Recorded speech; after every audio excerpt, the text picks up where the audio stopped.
अगला सवाल यहाँ पर एमएनएम में इन्होंने 3200 की कॉल बाय, अच्छा 3200 की कॉल जो है वो आज बाय कर सकते हैं क्या? कि एम 3200 की कॉल 7350 अभी चल रही है। और इसको अगर मैं छोटे टाइम फ्रेम पे देखूं तो यस बिल्कुल आप इसको बाय कर सकते हो। और आपका स्टॉप लॉस रहेगा 52 रुपीज का। अगर आपको लोअर लेवल पे 64 65 मिलता है वहां पे ले सकते हैं 52 के स्टॉप लॉस के साथ, या 50 रुपए का राउंड फिगर में स्टॉप लॉस लगा लीजिए आप। बिल्कुल लिया जा सकता है। ऊपर में काउंटर एक बार ये 77 78 निकलेगा तो आपको और हायर लेवल दिखा देगा। ठीक है। इसके अलावा बढ़ चलते हैं कुछ और खबरों की तरफ। यहाँ पर एओ स्मॉल फाइनेंस की बात करें तो बैंक का बिजनेस क्वार्टर वन में स्ट्रॉन्ग रहा है। टोटल डिपॉजिट की बात करें तो उसमें 23.5% का ग्रोथ देखने को मिला है। लोन बुक की बात करें तो उसमें भी ऑलमोस्ट 22% की ग्रोथ देखने को मिली है। सीएसए डिपॉजिट भी 21.9% की ग्रोथ के साथ बढ़ता हुआ नजर आया है। और आज अगर हम लेवल्स की बात करें तो इसमें 1.85% की अपसाइड देखने को मिल रही है। 1078 के लेवल पर कामकाज करता हुआ नजर आ रहा है एयू स्मॉल फाइनेंस बैंक। आपके पास आना चार्ट चाहेंगे सेट सर इस सवाल के साथ? जी। चार्ट सेटअप अच्छा है। देखिए इन्वर्टेड हेड एंड शोल्डर का इसमें पैटर्न बन रहा है, उसका ब्रेकआउट भी ऑलमोस्ट मिल गया है। तो आप इसको 1015 रुपए के स्टॉप लॉस के साथ होल्ड करो। ऊपर में अभी जो इसकी रैली कंटिन्यू हो सकती है, और जो इसके टारगेट निकल के आते हैं वो करीब करीब 100 रुपये और ऊपर 1180 1185 के आते हैं। 1015 का stop loss. Chart setup positive है, ब्रेकआउट आ गया है, कंटिन्यू टू होल्ड। ठीक है। इसके अलावा कोल इंडिया को लेकर के सर क्या अप्रोच होनी चाहिए? अगर पोर्टफोलियो में है तो बने रहना चाहिए इस काउंटर में या फिर अभी निकल जाए? कोल इंडिया के अंदर देखो हमें वीकनेस तो दिख रही है। ये जस्ट लाइक राउंडिंग टॉप एक पैटर्न बना रहा है। नीचे में 425 रुपए का स्टॉप लॉस आप लगा के होल्ड कर सकते हैं। अगर 425 होल्ड कर जाता है तो वापस हमें 455 460 मिलेंगे। अभी एग्जिट लेने के लिए मैं कहता हूँ थोड़ा सा लेट हो गया है, क्योंकि ऊपर में 480 के लेवल थे प्रॉफिट बुक करने के। अभी एक बार आप होल्ड करो 425 के स्टॉप लॉस के साथ। मुझे लग रहा है कि शायद अगले कुछ दिनों में एक रिबाउंड देखने को मिल सकता है। ठीक है। अब आगे बात कर लेते हैं एल&टी फाइनेंस के बारे में। एल&टी फाइनेंस का retail loan disbursement quarter one में स्ट्रॉन्ग रहा है। रिटेल लोन की बात करें तो उसमें 36% की ग्रोथ देखने को मिली है और बढ़कर के ये 23,800 करोड़ तक पहुंच चुका है। एल&टी फाइनेंस सर पोर्टफोलियो में होना चाहिए? बिल्कुल होना चाहिए, लेकिन आज जो पैटर्न बन रहा है ना वो डबल टॉप का बन रहा है। हम देखेंगे हम्म। कि इसने पहले जो टॉप लगाया था 329 रुपये 45 पैसे का, और आज का इसका हाई है 330 70, तो ऑलमोस्ट डबल टॉप लग गया है। अब डबल टॉप लगने के बाद रिट्रेसमेंट एक लाजमी है, तो शायद 310 रुपये तक ये काउंटर वापस आ जाए। तो अगर 310 रुपये के आसपास काउंटर आता है तो हम इसको फिर 280 के स्टॉप लॉस के साथ लॉन्ग कर सकते हैं। या फिर किसी के पास है तो बुक कर लो। जब तक अब 330 रुपये के ऊपर क्लोजिंग बेसिस पे काउंटर नहीं चलेगा तो एक प्रॉफिट बुकिंग का प्रेशर देखने को जरूर मिल सकता है। नीचे से काफी चला हुआ काउंटर है। फ्रेश एंट्री के लिए 310 के लेवल अच्छे होंगे। ठीक है। इसके अलावा कोटक महिंद्रा बैंक की बात करें सर, इसके भी बिजनेस अपडेट्स स्ट्रॉन्ग निकल कर क्या है। डिपॉजिट और सीएसए दोनों में ही डबल डिजिट ग्रोथ हमें देखने को मिली, लेकिन आज लूजर्स की लिस्ट में शामिल है और ऑलमोस्ट 3.5% की गिरावट देखने को मिल रही है 382 के भाव पर। क्या व्यू है आपका? देखिए कोटक बैंक में काफी समय से नेगेटिव चल रहा हूँ, ना तो किसी को राय दी है कभी लेने की। और चार्ट सेटअप भी ऐसा नहीं है, कैसी भी पॉजिटिव न्यूज आती है ये काउंटर चलता नहीं है। क्या प्रॉब्लम है वो नहीं पता। 370 रुपये, या 370 रुपये का स्टॉप लॉस सबके पास होना चाहिए। इसके नीचे काउंटर और नीचे जाएगा, हो सकता है 350 भी तोड़े। आज का जो पैटर्न है गैप के साथ खुला है नीचे और सस्टेन हो रहा है वो गैप। तो मुझे उम्मीद कम है। किसी को लेना ही अगर होगा तो वो एक बार 350 के आसपास लॉन्ग बनाने की सोचेंगे, अदरवाइज और बहुत से काउंटर हैं इसको अवॉइड कर दें। पता नहीं कोई दिक्कत है बैंक के अंदर।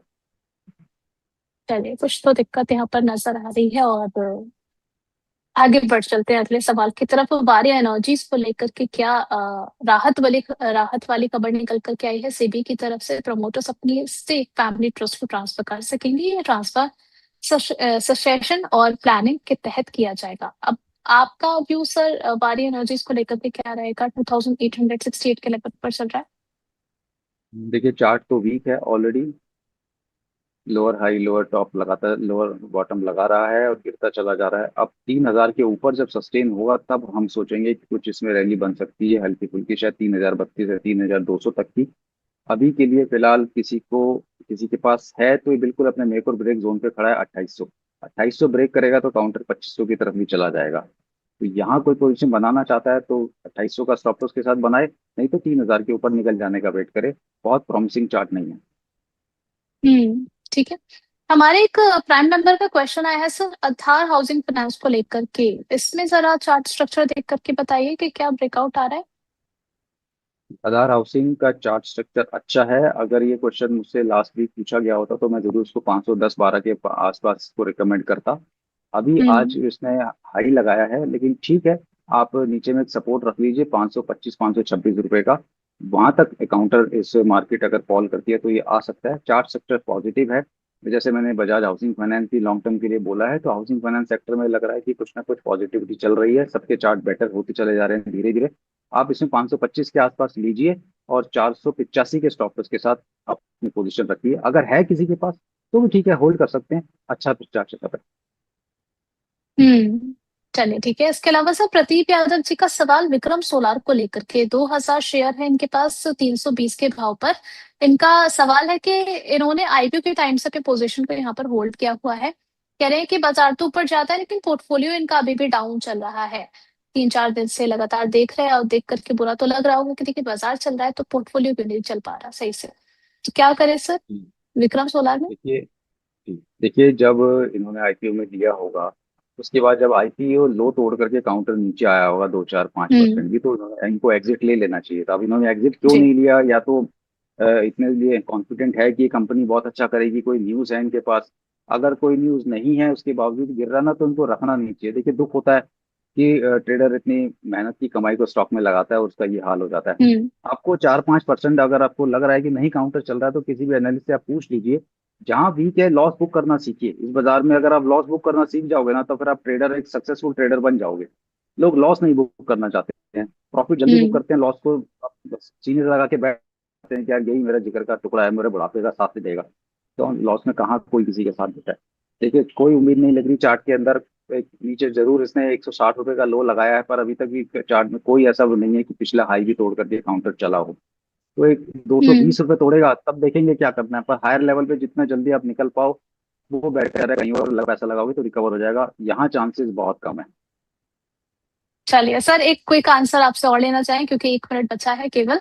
अब इन्होंने जो नाम यहाँ पर मेंशन करे हैं सर जरा ध्यान से सुनिएगा और बताइएगा कि आपका नजरिया इनके पोर्टफोलियो को लेकर के कैसा है, कि जो इन्होंने शेयर अपने में पिक किए हुए हैं क्या सही स्ट्रेटेजी है फिर गलत डायरेक्शन में चले गए हैं। आईएक्स है, एचयूएल है, ट्राइडेंट है, आईआरसीटीसी है, आरबीएनएल है, आईआरएफसी है।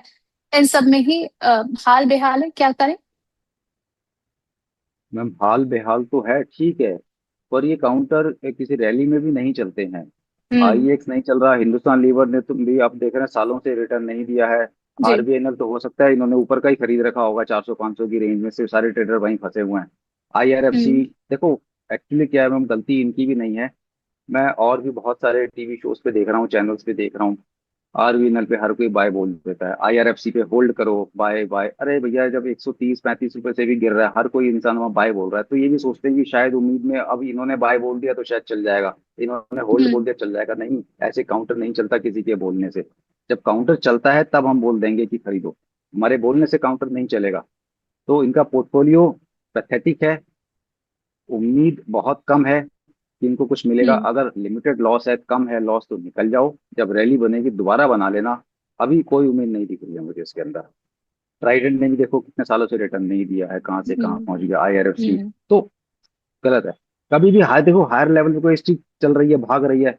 सारे चैनल, सारे एनालिस्ट, सारे कॉलर्स आपके सेम क्वेश्चन पूछ रहे हैं, उन्हीं स्टॉक्स पे पूछ रहे हैं। हम्म इसका मतलब वो हम्म स्टॉक्स नहीं चलेंगे, नहीं चलेंगे, नहीं चलेंगे। दूर हो जाओ ऐसे स्टॉक से। जिसका सबसे ज्यादा डिस्कशन किसी भी चैनल पे हो रहा है, वो स्टॉक्स को अवॉइड लिस्ट में डाल दो। चल ठीक है। मुझे लग रहा है पता नहीं किसी ऐसे इंसान से इन्होंने राय मशवरा लेकर के अपने पोर्टफोलियो में ये नाम रखे हैं जो इनका भला तो नहीं चाहता। नहीं नहीं, ऐसा नहीं होता है। देखिए मैं क्या होता है ना, आपको जो सच्चाई है मैं बता रहा हूँ। जब 90-95% एनालिस्ट होते हैं ना, उनको अगर उनकी कॉल गलत हो जाती है ना, तो वो उनको ये कहने में बड़ी दिक्कत होती है कि यार स्टॉप लॉस हिट हो गया, आप एग्जिट कर लो। वो हम्म बहुत नो, वो कहते हैं पता नहीं ऐसा क्या हो जाएगा। अरे भाई गलती हो गई है, हम तो नहीं चला रहे ना स्टॉक्स को, आप एग्जिट करा दो। हम्म लेकिन वो कहते हैं कोई बात नहीं, अगला सपोर्ट ये है। वो सपोर्ट करते करते वो बिल्कुल एकदम गड्ढे में हो जाता है। उसके बाद फिर कहते हैं कि आएगा आएगा। अब ना तो इंसान के पास पैसे बचते हैं, और ना ही वो हम्म। दूसरा कुछ काम कर पाता है।